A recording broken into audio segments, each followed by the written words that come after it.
Hey, welcome back to the channel. So in this episode, we're going to summarize everything we've learned about the rare Esper. So if you notice that some of these Esper are still very useful even in the late game, this is because every single one of them have a specialty. Like if you do want to separate the rare Esper, the epic Esper, and the legendary Esper, I would have said that in terms of skill, you can see that in rare Esper category, they have one skill that is very much their unique trait.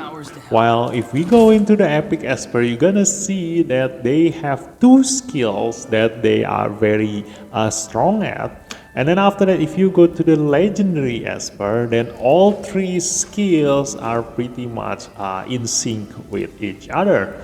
So that's why if you do want to use rare Esper, like you can summarize them into a single thing. Like for example, Barden counterattack while his allies is low health, and then Drew is cutting 3 enemies at once within a single turn. So if you do want to cut time, like if you have a turn limit into your multiple wave stages, then Drew is still pretty much very strong in that category.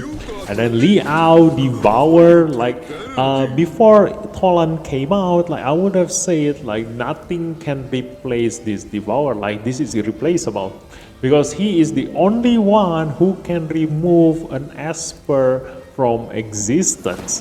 But now they released Stolen, so there's no guarantee that in the future like all these Esper specialty will still be irreplaceable. Like for example, until now there are not a single Esper that can link two enemies and share their damage. So Q is still pretty much very unique. If you do need this, then he is the only one who can do this, but that doesn't mean that in the future this will not come out like just like Tolan's case. I mean, yeah, like Liao and Tolan's case. And then Chalmers, all 3 attack deal percentage HP damage, so if you only deal one time, like for example, like using Oli in Chronos, like you only have one chance to just hit him with your third skill and Chronos will already die.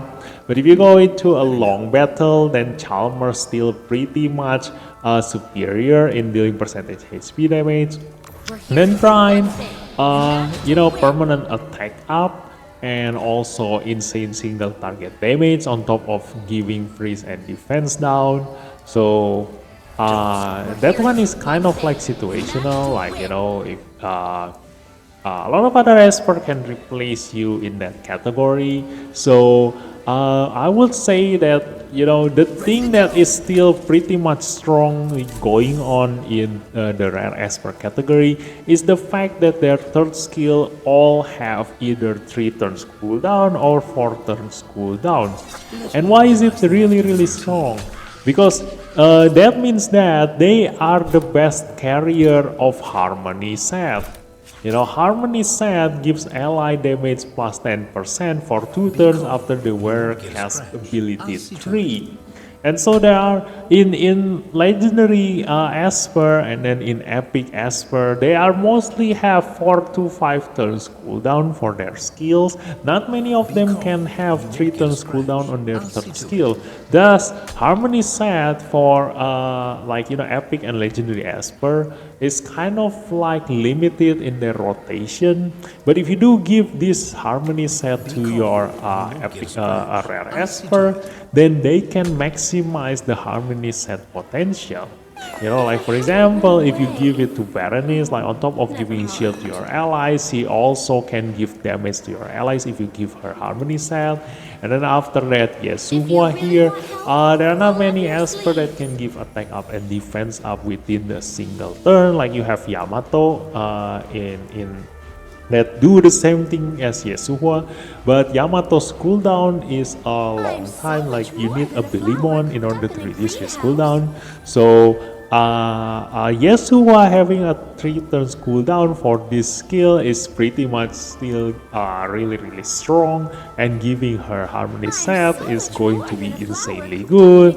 Like and then Anki Chai cooldown reduction, like this is still irreplaceable. Like a cooldown reduction every 2 turns is kind of like broken in theory, but in practice, because this is randomized, so it's still alright. Like that's why he is a rare ESPER category. And then continuing on here, like Hall, his pursuit attack is his specialty, and even when you have Brewster, you will notice that if the difference between the speed of your Brewster and the other Esper is too much, then Brewster need to wait until he can cast his third skill again before he can pursuit attack again, because his pursuit attack has a limit of 5 hits because he uses ammo. But for Hall's case, he can just keep doing this forever because his pursuit attack doesn't care about ammo. So yeah, still pretty much really strong in that category, and he is also apply poison. So if you do need to apply poison to a single target enemy, then he is the best in doing so, because every single turn you will be able to give 5 poison stack on the enemy, like poison debuff on your target if it's a single target enemy.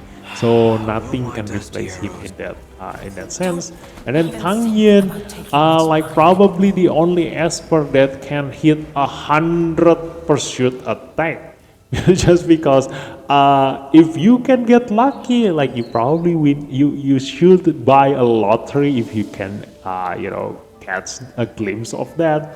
But I once saw Tang Yin hit 7 times pursuit attack, and that was like, oh my god, I should have turned on my recording at that point. But I was like, okay, then that was a one-time only thing, like a once in a lifetime thing.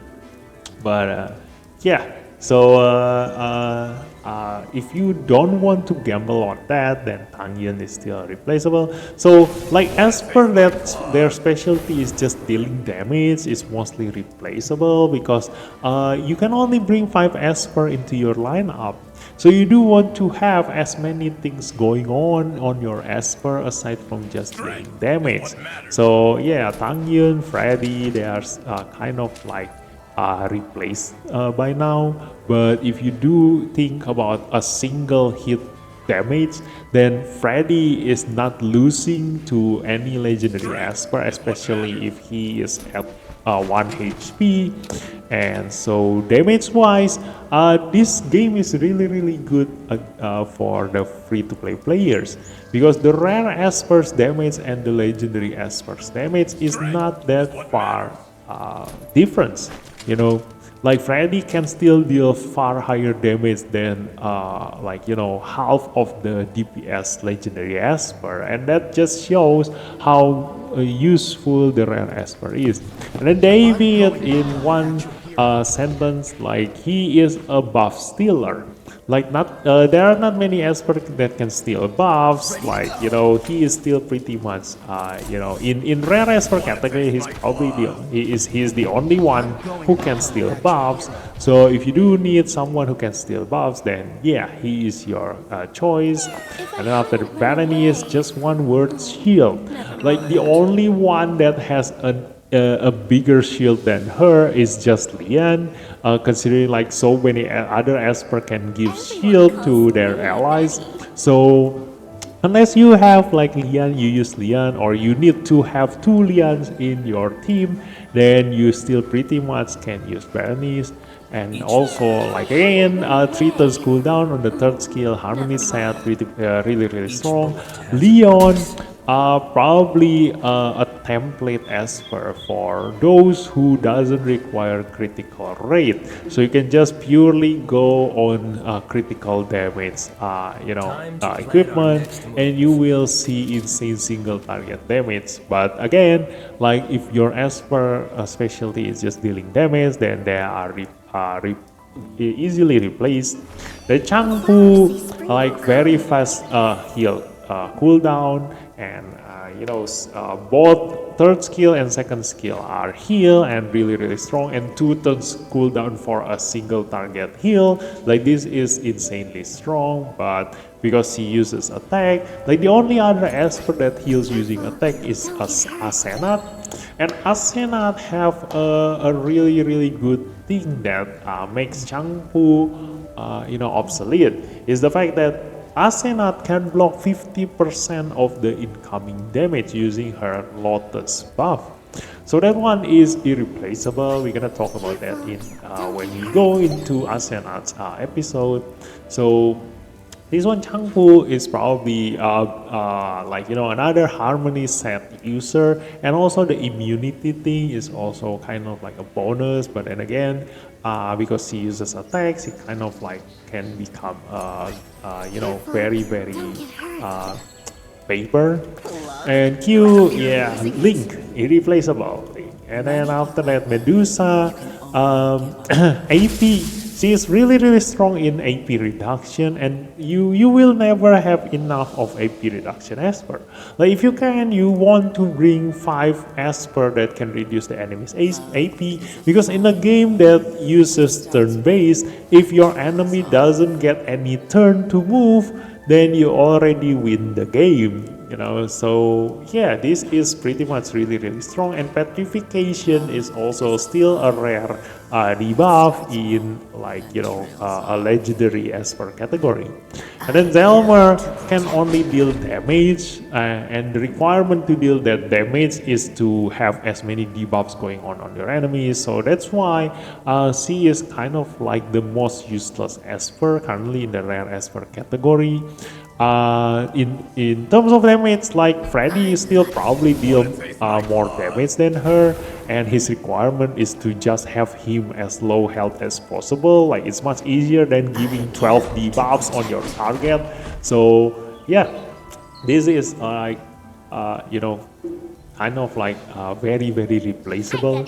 And then Lauren, you can have as many resurrection as you want, as fast as you can, but if you have someone whom you need to resurrect that many times, then you already have a problem in the first place. Like you shouldn't have that much problem with resurrection.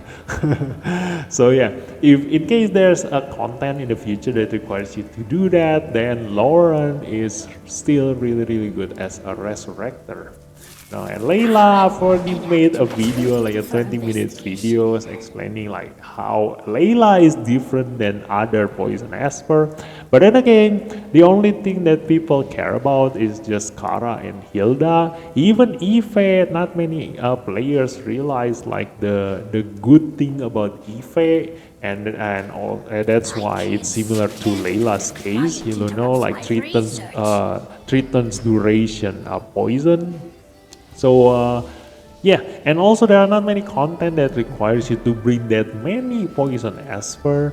So in terms of usefulness, only one content that wants her. So yeah, you can just judge by yourself whether you do want to invest on Poison Esper or not. And Helena really strong, in terms of heal, she will be able to heal her target back to full health from the brink of death, and the cooldown of that skill is only 3 turns. So in terms of healing, she can actually heal far more HP than Ahmed or Clara. Like if you total the amount of healing she made, if all of her allies is at low health. So yeah, but her only specialty is just healing. So again, you do want to bring as many things going on in your lineup. So just being able to heal doesn't make you that much useful than other healer. You need to bring something else. And especially the downside for her is that she cannot remove debuffs. So debuff is much more of a problem for a support Esper, because debuffs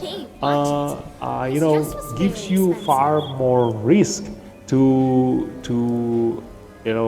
just make you lose basically, you know. Like if you have a defense down debuff, then you risk into like getting a ton of damage in the next turn. And then if you have incapacitating debuff, then you cannot move the next turn, which you should be able to help someone or deal damage or doing something else, and you are now unable to do so. And then after that, poison debuff, you gonna die the next turn, etc, etc. So yeah, removing debuff is far more preferable than healing your allies. Like if your allies have low health but they don't have any debuff, then they are in far less danger than someone who have like higher HP but in like having a ton of debuff. Now going to Yasuo, I've already mentioned like attack up and defense up. On Yamato have this, and the 3 turns cooldown is also insanely good, and single target healing, giving invisibility and recovery, really still useful. But depending on the combination of your buff with your other support Esper, you do need to, you know, mix and match when using Yasuo. Anki Chai cooldown reduction every 2 turns, like still irreplaceable. Nothing can do that every 2 turns. So the only downside for him is that he do it randomly. But when you are lucky, you get you get a ton of benefit out of that, like a lot of value out of his skills. But if you get very unlucky, then you know you can get very unlucky for that. So yeah, that's why he is still a rare Esper. Like if he doesn't have that random trait, then he would have been a legendary Esper by now. Jin, the only downside for her is that she cannot attack all 5 enemies, so she will only be useful in a 3v3 situation. And unless we see that content again in the future, then she is still in the bench right now. Now Bai Liuli, I've already mentioned in her video that she is kind of like useless because everything she can do is replaceable by Chloe, which is far easier to get duplicate compared to her duplicate. So yeah, that's all the rare Esper here. So Harmony set user, very strong, and even someone like Brian, you know, like you can build Brian as a DPS using Harmony set, and on top of giving your allies a bonus damage of 10% here whenever she uses her third ability, she is still also gonna contribute towards your DPS because she still deal damage in this case. So yeah, if you do have your Harmony set and you think about, you know, a unique build for all of these Esper, then you probably can do that and see whether it's something that you do want to try, or you just want to stick with something that, you know, legendary and epic Esper. So that's all the summary from the rare Esper, and I'm gonna see you in the next episode. We're gonna start with the epic Esper. So thanks for watching, and I'll see you next time. Bye bye.